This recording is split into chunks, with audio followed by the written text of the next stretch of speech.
Hora de conversar com Mônica Bergamo, quando a gente achava que o 7 de setembro seria só um desfile de militares, aquela coisa, prestar continência para cá, sobe bandeira para lá, toca o hino a colar. Eis que surge a nossa colega Andréa Sadi com a bomba de que Mauro Cid topou fazer uma delação premiada. Agora a gente tem que saber quais são os elementos dessa delação e se ela será homologada pelo STF, né, Mônica? O que você apurou aí de quentinho pra gente? Bom dia. Não, isso é algo que tem que ser muito bem analisado, né, Megali? Porque você sabe que o delator hoje, ao contrário do que acontecia na Lava Jato, novas regras foram consideradas constitucionais pelo Supremo. O Supremo determinou que não vale uma delação sem provas. Então, quer dizer, não adianta eu chegar lá e falar o Megali é isso, o Megali é aquilo outro, e fica a minha palavra contra a sua. Não, eu tenho que falar o Megali é isso, isso e isso, e ó, tá aqui a mensagem que ele me mandou às 6 da manhã pro WhatsApp, tá aqui isso daqui, tá aqui tal documento. Então é isso que vai ser analisado, uma análise prévia para saber se o Tenente-Coronel Cid tem elementos para fazer uma delação e também se ele tem documentos e provas, quer dizer, não adianta só... E se ele está disposto também a contar bastante coisa. Agora, a informação, né, Megali, de que ele poderia fazer uma delação premiada surpreendeu muita gente. Ontem estava aquele feriadão, todo mundo meio dormindo, mas a verdade é que não surpreendeu nem o entorno do ex-presidente Jair Bolsonaro, que já colhia sinais de que isso poderia ocorrer, nem nossos ouvintes aqui, né, Megali? A gente já tinha comentado que o grau de irritação do tenente-coronel Mauro, da família dele, especialmente do general Mauro Cid, que é o pai dele, que está nos Estados Unidos, que é muito amigo do ex-presidente Jair Bolsonaro, ele já tinha manifestado, ele chegou a bater boca, né, pelo que eu apurei, o Megali, com assessores do Bolsonaro, mandando o recado de que o filho estava preso enquanto o ex-presidente estava indo em jogo de futebol, indo em praia, indo para cá, indo para lá, e ele achava que o filho estava abandonado. As defesas, então, mal se comunicavam, o que é uma coisa estranha quando é um caso que tem muitas pessoas envolvidas no mesmo assunto, então já tinha muitos sinais. Agora, o que mais que eu ouvi, o Megali, de pessoas que são próximas do ex-presidente? Quer dizer, a manifestação de uma dúvida, né? Se ele vai soltar uma bomba atômica nessa delação ou se vai ser aquele tiro de festim sem muito efeito. Porque no caso das joias, o que ele sustenta é o seguinte: fale o que fale, foi o Bolsonaro que mandou vender, o dinheiro era para o Bolsonaro. O centro da defesa as joias eram do Bolsonaro e ele podia fazer o que ele bem entendesse, e fez isso, né? E realmente pediu para o Cid resolver, e o Cid foi lá nos Estados Unidos para vender.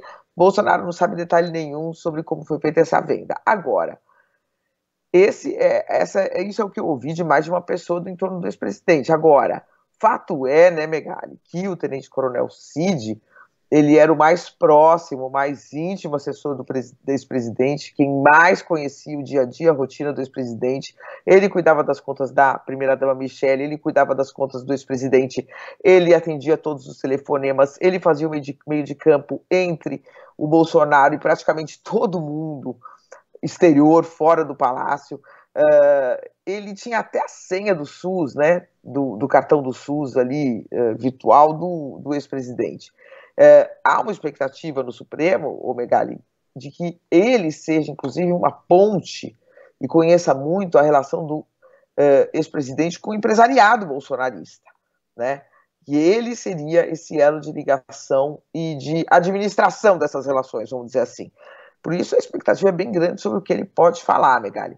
Mas agora a fase é saber o que ele vai apresentar. Tem aquela formalidade toda, apresentar anexos, apresentar o que vai informar. Há uma torcida, né, no entorno do ex-presidente de que a delação dele seja limitada ao processo pelo qual ele está preso, que é o cartão de vacinas. O Cid está preso por causa disso. Então a delação dele se limitaria a um cartão, ao que ocorreu com o cartão de vacinas.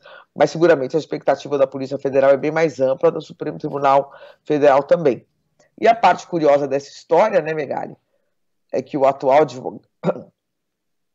advogado do Cid, o doutor César Bittencourt, desculpa, já disse que um delator é só mais um mau caráter e traidor de seus comparsas. Ele que sempre foi muito contra a delação, agora promovendo a delação. Mas sempre desconfie de quem usa termos hiperbólicos, né, para definir delatores. Lembra do Odebrecht? dizendo que ensinava os filhos que pior do que cometer é entregar o irmãozinho. O pior é aquele que entrega o delator. Aí na hora que teve a prisão preventiva foi lá e piou que nem uma cotovia. Né? Agora, o Mauro Cid, né, Mônica, ele não é exatamente um gênio do crime, né? Porque por onde ele passa, ele vai deixando pegada. A polícia tem tudo. Tem e-mail, a polícia tem troca de mensagens, a polícia tem o cartão lá registrado no sistema do SUS, tem tudo. Ele vai deixando tudo, ele vai entregando tudo de bandeja. Então, é difícil a gente imaginar que ele tenha algo de novo relativo a esses assuntos, porque sobre esses assuntos a PF meio que já sabe tudo, né? A não ser que ele tenha gravado o presidente e mantido esse arquivo em um outro local que não seja o próprio celular, mas é improvável. Eu não descartaria a possibilidade de... Porque até um dia desses a gente não sabia das joias. Até um dia desses a gente não sabia que tinha cartão de vacinação fraudado. Será que não tem mais coisa aí? Que a gente ainda não sabe? Pois é, o problema é o seguinte, quer dizer, a delação vai ser restrita a esse assunto, mas obviamente tudo que ele falar diante das autoridades, as autoridades vão ser obrigadas a levar a sério e a investigar. Eu duvido que fique tudo restrito a um cartão de vacina, porque, como você está dizendo, não teria nem sentido, já está tudo desvendado, né? Então, precisa ver até que ponto ele quer colaborar. Você se recorda, né, o Megali na Lava Jato, que teve muita colaboração premiada, mas a do Palocci foi recusada pelo Ministério Público. Eles achavam que o Palocci falava um monte de coisa que não conseguia provar, inventava um monte de coisa, não estava sendo honesto ali naquela delação, estava querendo até exagerar para poder sair da prisão, não foi aceita. Depois a Polícia Federal veio, aceitou, o Moro divulgou, bem no meio da eleição, você lembra bem disso, mas as reações do Palocci até agora não eram nada, né, porque era tanta coisa que ele falava e que muitas delas foram desmentidas, não foram comprovadas, então é preciso tomar muito cuidado com essa coisa da delação. Na época da Lava Jato ela era feita assim aos borbotões, muita gente falando muita coisa, mas agora as regras estão mais estritas, né? Aquilo que eu falei, falou tem que provar, não adianta chegar lá e falar um monte de coisa só para ser solto. Agora, dada essa proximidade do Tenente-Coronel Mauro Cid, eu acho que a expectativa é justamente essa que você falou, o Megali. Será que não tem mais nada? Mônica, e essa relação PF, Xandão, Bolsonaro é cheia de símbolos e signos, né? É número 13 para cá, aí aparece um valor de multa de 22 milhões, 22. Pode ser coincidência, mas você acha que seria mais uma coincidência essa notícia ter vazado exatamente no 7 de setembro? Pois é, né, Megali? 7 de setembro, que os bolsonaristas estavam colocando ali, jamais esqueceremos aquela multidão nas ruas. De fato, jamais esqueceremos, ninguém vai esquecer, nem quem estava com o Bolsonaro, nem quem estava com temor, né, de que aquilo ali resultasse num golpe militar, né? Então, aquelas pessoas, milhões e milhões de pessoas na rua, muitas delas gritando eu autorizo, claramente autorizando ele a avançar, né?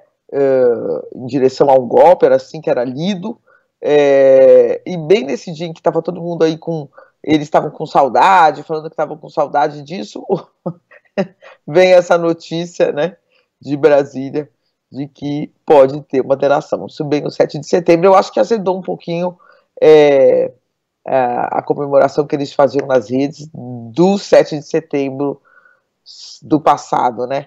As coisas mudaram e, pelo visto, mudaram muito, né, Megali? Quanta coisa acontece em um ano. Mônica Bergamo volta segunda-feira com outros assuntos, salvo intercorrências, mas intercorrências não queremos, Mônica, que seja suave até segunda. Pelo amor de Deus. Beijão. Um beijo, até.